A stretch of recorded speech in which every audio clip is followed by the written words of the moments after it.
Manager wa kampuni egula n'okutunda ettaka ya City Sites Uganda Limited Omulangira Timothy Walugembe asanyalaze ekibuga ky'e Mukono bw'akubye mwana munne Rebecca Nakawungu embaga makeke. Abaagalana bano basokedde ku kkanisa ya Mukono SDA Central Church esangibwa mu bulabirizi bwa East Buganda Field obwatongozebwa gye bagattiddwa Omusumba Sali Kisaache akulira eby'empuliziganya mu bulabirizi bwa Central Uganda Conference ng'ali wamu n'omukadde Apollo Mubiru akulira eby'empuliziganya mu bulabirizi bwa East Buganda Obujja ssaako ne ba Adventist Men.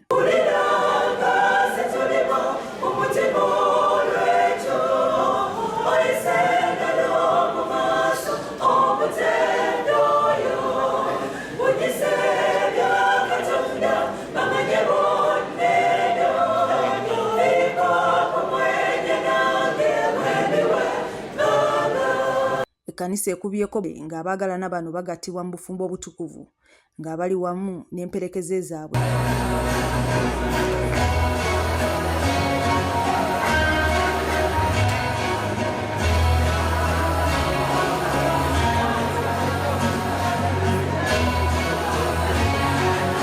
Abagole batukidde ku mmotoka ezitemya ng'omuntu ne bayingira mu kkanisa.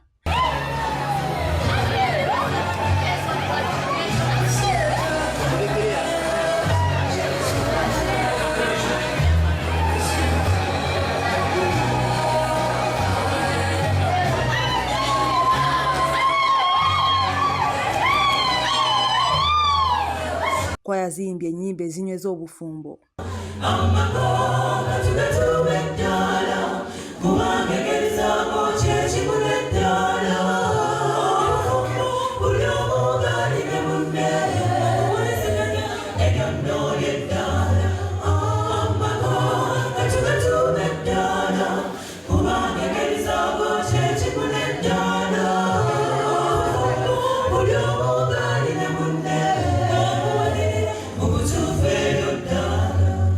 Omusumba Sali abuuliridde Timothy ne Rebecca okussangamu ekitiibwa ne beterowoozaako bokka.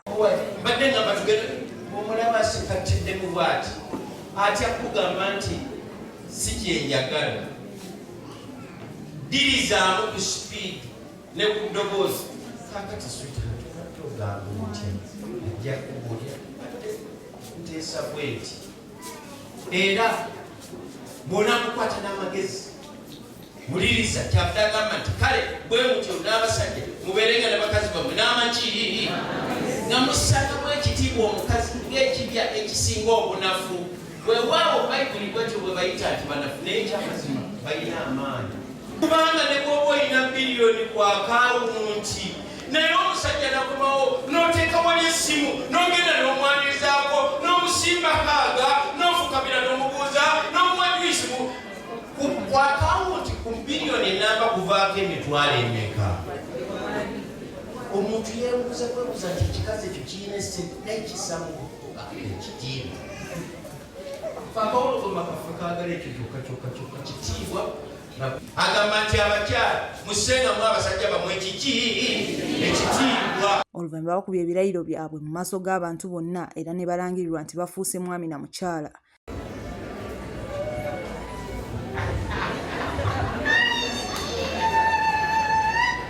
Basebuli banyabo y'omwana wattu nti nze Walugembe Timothy nkutwala gwe Nakawungu Rebecca okuba omukyala wange omugatte okubeera naawe okuva kaakano mu bulungi ne mu bubi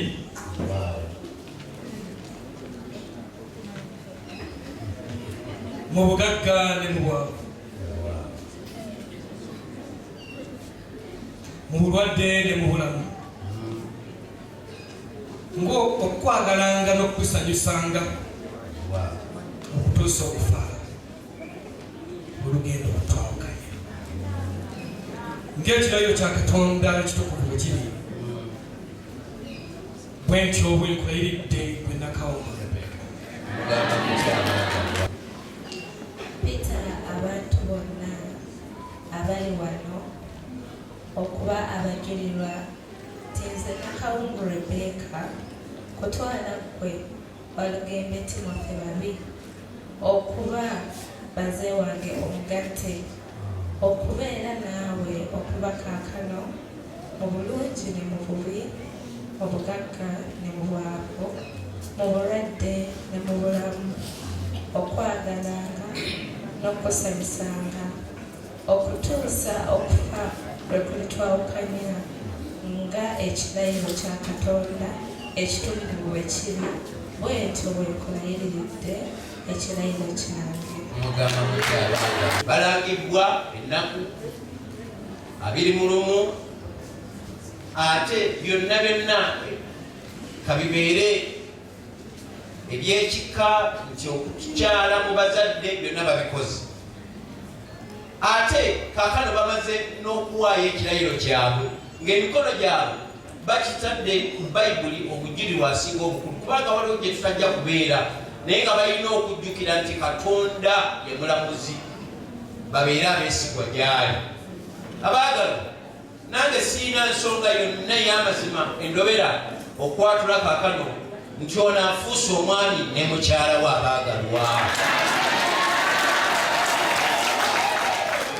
ne bateeka emikono mu kitabo ky'abafumbo ne bakwasibwa ne satifikeeti.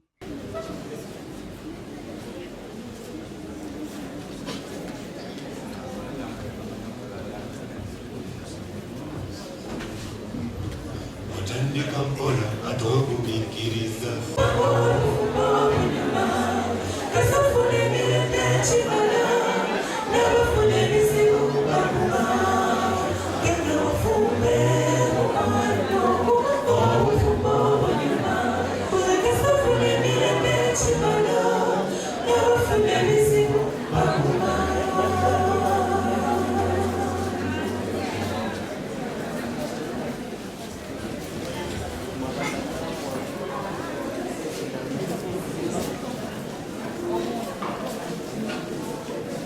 azimu bakasukire n'emikisa namwe mugirisiivinge bannaye Mukama abawe omukisa. Omusumba Kisaakye agambye nti emize mingi egitta amaka ensangi zino, kyokka n'akuutira Timothy ne Rebecca okugumiriziganyanga. Tubadde ku mbaga y'abagole omulangira Walugembe weewaawo n'omuzaana Nakawungu Rebecca, era nga wabaddewo ebigambo bingi ebibuuliriddwa abagole bano. Okusinga ennyo kyekigambo ekiyitibwa okusiŋŋanamu ekitiibwa, okubanga teweerowoozaako wekka naye okubanga ekigendererwa kyo kwe kubanga munno by'ayagala byawulira ebimusanyusa by'omukolera ate naye n'akola ekifaanana bwe kito. Ekyo kivaamu amakulu okusinga okugenda mu bufumbo ng'ekigendererwa kyo oli akuwe gwe nga togabye, ofune nga towaddeeyo. Kale nno awo we tubadde ebigambo okusiŋŋanamu ekitiibwa, okusonyiwagana, okubeera n'ekisa, omunno okumugamba ebigambo buli kyakola n'omusiima, ebigambo ebisiima, okugaba ebirabo, ate physical touch, n'okuwaŋŋana obudde, okubaako kyoyambako ku munno n'otabeera ngalo bunani. Ebyo bye ku bigambo bye tubadde nabyo mu kugatta era bye tusibiridde abagole bano bagende mu bufumbo nga bagenze buli omu kusanyusa munne. Aliko n'entanda endala gy'abasibiridde. Munno omukyala yeetaaga ne bw'oba afuna essente nnyingi okusinga ayagala okulaba ng'omuwadde muwe ky'olina. Tategeeza nti kyonna kyonna naye okulaba nti ofaayo okubaako ky'omuwa ku ebyo by'oba ofunye. Naye nga kati kiri ku njuyi zombi, naawe omukyala beerako ky'owa omwami, naawe omwami okubeera ku ky'owa munno. Ye omukadde Apollo Mubiru abakuutidde okukola ennyo ssente n'okwettanira pulogulaamu za gavumenti olwo obufumbo bubanyumire. Abagole Rebecca wamu ne Timothy twebaza Mukama kubanga batuuse kukola eby'obufumbo ekyo Mukama kyabagaza buli omu okutuukako. Kyenjagala okubasaba era n'okukubiriza abantu nti babeere bakozi ekyo kimu kubanga ensimbi tuzeetaaga okutwala abaana baffe mu masomero okubatulwalire n'okwetuusaako ebyobulamu bya bulijjo. Ekirala tulina okubeera nga abafumbo nga twenyigira mu pulogulaamu zonna ez'ekkanisa ate wamu gavumenti bw'ebanga erisa pulogulaamu nga zza kuyamba abantu kugaggawala tuzigendemu. Tewaliwo contradiction yonna muntu wa kkanisa kufuna ssente zidde mu gavumenti abanga entazikuzisa buki era n'okubategeeza nti essente ezo gavumenti zeekozesa ziva ku misolo gyaffe naye ezo gavumenti zeetutakira okuva awantu awalala okubeera nga byatubeera bulungi. Okusaba nga kuwedde, abagole balinnya emmotoka embikkule gye batambuliddemu nga bwe bawuubira ku bantu n'okulya eswaga ng'abantu bwe batendereza nti mwana mulenzi akikubye ng'enjogera y'ennaku zino bw'eri.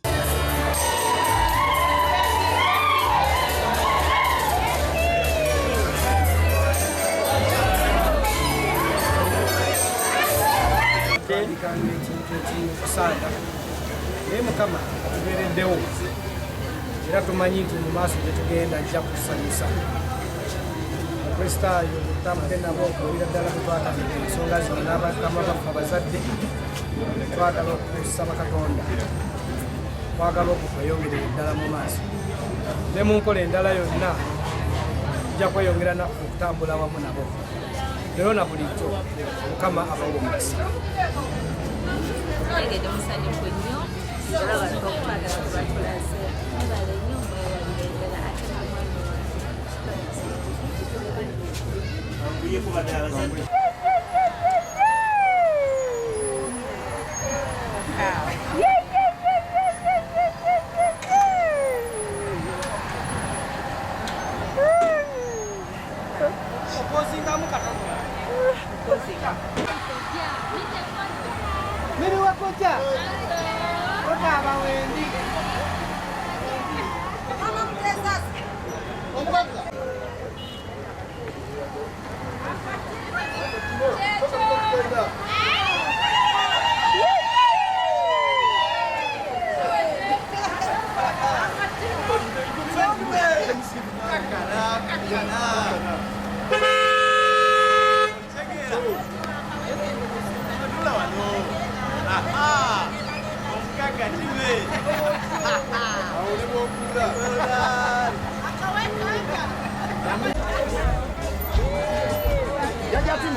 Oluvannyuma basembezza abagenyi baabwe ku Lakansa Gardens e Mukono ng'eno omuyimbi Misa Kisemakula abakubye omuziki.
bayita mu nnyimba abagole bagumizza ebirayiro buli omu okulaga munne omukwana awatali kumujuza.